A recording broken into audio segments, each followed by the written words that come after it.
ভুয়ো ভোটার বা ভেজাল ভোটার নিয়ে এবার মহিলা কর্মীদের সতর্ক করা হলো তৃণমূল কংগ্রেস কর্মীদের তরফ থেকে। তৃণমূল কংগ্রেস কর্মীদেরকে সতর্ক করলেন চন্দ্রিমা ভট্টাচার্য। তৃণমূলে মহিলা সম্মেলন ছিল, সেই মহিলা সম্মেলনে চন্দ্রিমা ভট্টাচার্যের সতর্ক বার্তা। ভুয়ো ভোটার বা ভেজাল ভোটার নিয়ে সতর্ক তৃণমূল কংগ্রেস। এবার দলের মহিলা কর্মীদের সতর্ক করা হলো মহিলা সম্মেলনে সতর্ক বার্তা চন্দ্রিমা ভট্টাচার্যের। চন্দ্রিমা ভট্টাচার্য তিনি ঠিক কি বলেছেন শোনাবো আপনাদের। আপনারা যারা এখানে এসেছেন সব বিষয় আপনাদের জানতে হবে, বুঝতে হবে যে কি হচ্ছে, কোথায় কি হচ্ছে, কেন হচ্ছে, কেন এই ধরনের এই অনলাইন ভোটার সেইভাবে গ্রহণ করে এই ফেক ভোটার তৈরি করা হচ্ছে। আমাদের প্রাপ্যগুলো দিচ্ছে না, বলছে আমাদের নাকি ফেক জব কার্ড। আমরা তো দেখিয়ে দিয়েছি যে আমাদের 20 লক্ষ ফেক বলে আপনারা চিহ্নিত করছেন, টাকা দিচ্ছেন না। যেরকম শুনলেন আপনাদের শোনালাম, মুখ্যমন্ত্রী মমতা বন্দ্যোপাধ্যায় এর আগে বিধায়কদের তিনি সতর্ক করেছেন এই ভুয়ো ভোটার বা ভেজাল ভোটার নিয়ে। এবার মহিলা সম্মেলনে, তৃণমূলের মহিলা সম্মেলন, সেই সম্মেলনে সতর্ক বার্তা চন্দ্রিমা ভট্টাচার্যেরও। ভুয়ো ভোটার নিয়ে সতর্ক করছেন চন্দ্রিমা ভট্টাচার্য। এবং আপনারা জানেন যে 21 এবং 24-এর ভোটে মহিলা ভোটই জোড়াফুলে জয়ের অন্যতম কারণ, অন্যতম ফ্যাক্টর। আর সেই জায়গায় দাঁড়িয়ে এই ভুয়ো ভোটার বা ভেজাল ভোটার নিয়ে সতর্ক তৃণমূল কংগ্রেসের তরফ থেকে। সতর্ক বার্তা দেওয়া হলো চন্দ্রিমা ভট্টাচার্য, তিনি তৃণমূল কংগ্রেস কর্মী সমর্থকদের তিনি সতর্ক করেছেন। এবং এর আগে মুখ্যমন্ত্রী মমতা বন্দ্যোপাধ্যায় তিনিও সতর্ক করেন। শ্রেয়সী গঙ্গোপাধ্যায় আমাদের প্রতিনিধি রয়েছেন আমাদের সঙ্গে। শ্রেয়সী, এর আগে আমরা দেখেছি মুখ্যমন্ত্রী মমতা বন্দ্যোপাধ্যায় তিনি নিজে বিধায়কদের সতর্ক করেছিলেন এই ভুয়ো ভোটার নিয়ে, এবং এরপর মহিলা সম্মেলনে চন্দ্রিমা ভট্টাচার্য তিনিও মহিলা কর্মীদেরকে সতর্ক করলেন।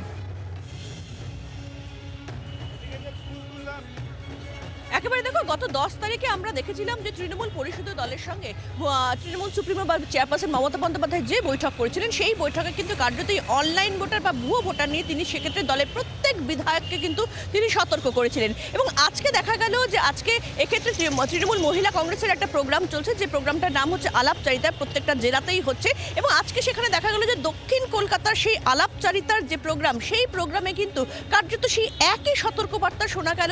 সেখানে হচ্ছে সেই সতর্কবার্তা দিলেন তৃণমূল মহিলা কংগ্রেস নেত্রী চন্দ্রিমা ভট্টাচার্য। আমরা জানি যে 21-এর ভোট হোক বা 24-এর ভোট হোক, সেই প্রত্যেকটা ভোটে তৃণমূলের যে সাফল্য, সেই সাফল্যের অন্যতম বড় কারণ হচ্ছে মহিলা ভোটার। এবং কার্যত এবারের যে বাজেট, সেই বাজেটেও যদি দেখা যায়, সেখানেও কিন্তু দেখা যাচ্ছে যে এক্ষেত্রে মোট যে বরাদ্দ, সেই বরাদ্দের প্রায় অর্ধেকটাই কিন্তু মহিলাদের জন্য রয়েছে। ফলে সেই জায়গা থেকে দাঁড়িয়ে কিন্তু এবার মহিলা ভোটারদের কিন্তু কার্যত সচেতন করা হলো এক্ষেত্রে, বা মহিলা তৃণমূল কংগ্রেস কর্মীদের এক্ষেত্রে সচেতন করা হলো। সেক্ষেত্রে তৃণমূল মহিলা কংগ্রেস কর্মীদের সচেতন করলেন চন্দ্রিমা ভট্টাচার্য, যেখানে তিনি স্পষ্টত এই ফেক বা এক্ষেত্রে এই অনলাইন ভোটার নিয়ে কিন্তু তিনি সতর্ক করলেন। তার কারণ এক্ষেত্রে যেটা তৃণমূল কংগ্রেস যেটা মনে করছে যে এক্ষেত্রে এই যে প্রত্যেকটা অ্যাসেম্বলি কনস্টিটিউয়েন্সিতে এক্ষেত্রে এই ধরনের ফেকভাবে ভোটারদের নাম তুলে কার্যত সেই অ্যাসেম্বলি কনস্টিটিউয়েন্সির যে ভোটের যে ফল, সেই ফলাফলে তারতম্য আনার একটা অপচেষ্টা চলছে। ফলে সেই জায়গা থেকে দেখা গেল যে কার্যত তৃণমূল মহিলা কংগ্রেসের যারা কর্মী রয়েছেন তাদেরকেও কিন্তু এবার এক্ষেত্রে এই যে ফেক ভোটার বা এই অনলাইন ভোটার নিয়েও কিন্তু তাদেরকে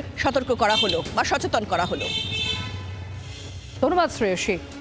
আর এরপর আপনাদের শোনাবো তৃণমূল কংগ্রেসের রাজ্য সম্পাদক কুণাল ঘোষ, তিনি ঠিক কি বলছেন এই ভুয়ো ভোটার বা ফেক ভোটার নিয়ে। বারুইপুরের চম্পাহাটি পঞ্চায়েত ভোটার বেড়ে গেছে, এ নিয়ে চূড়ান্ত মিথ্যাচার এবং কুৎসা করছে বিজেপি। এরা কিন্তু এই অন্য রাজ্যগুলোর পর, মহারাষ্ট্র বা অমুক রাজ্যগুলোর পর বাংলাকে টার্গেট করে ভোটার তালিকায় কারচুপি করছে। ইসির একাংশকে সেটিং করে ফিজিক্যাল ভেরিফিকেশন ছাড়া ভোটার তালিকায় অনলাইন সিস্টেমে ভুতুড়ে ভোটার ঢোকাচ্ছে। এটা গভীর চক্রান্ত। এটা মাননীয় মুখ্যমন্ত্রী সরব হয়েছেন, প্রতিবাদ করেছেন, আমাদের সকলকে নজর রাখতে বলেছেন। প্রশাসন পুরোটা এই স্ক্রুটিনি বা যেখানে যা নজর রাখার দরকার তা করছে। আমরা পুরোদস্তুর সতর্ক আছি। আর ইসির একাংশের সঙ্গে সেটিং করে এত বড় বিপজ্জনক খেলাটা এরা খেলছে বাংলায়, এটা কোনো অবস্থাতেই এইসব ছলচাতুরি সফল হতে পারবে না। আর এই বিষয় নিয়ে সিপিএম কেন্দ্রীয় কমিটির সদস্য সুজন চক্রবর্তী তিনি কি বলছেন তার বক্তব্য যেমন শোনাবো, তার পাশাপাশি রাজ্য বিজেপি মুখপাত্র তথা বিজেপি সাংসদ শ্রমিক ভট্টাচার্য তাঁরও প্রতিক্রিয়া শোনাবো আপনাকে। নির্বাচন কমিশনের হয়ে ভোটার লিস্টের দায়িত্ব যদি পালন করেন ডিইও হিসেবে, তিনি ডিএম। ব্লকে যারা দায়িত্ব পালন করে নির্বাচন কমিশনের হয়ে তারা বিডিও। এই ডিএম বিডিওরা যে মুখ্যমন্ত্রীর নির্দেশে ওঠে আর বসে না, বোঝার কোনো কারণ নেই। তদন্ত করুক কিভাবে কারা এই নাম তুলছে, পিছনে শাসক দলের ভূমিকা কি স্পষ্ট হয়ে যাবে।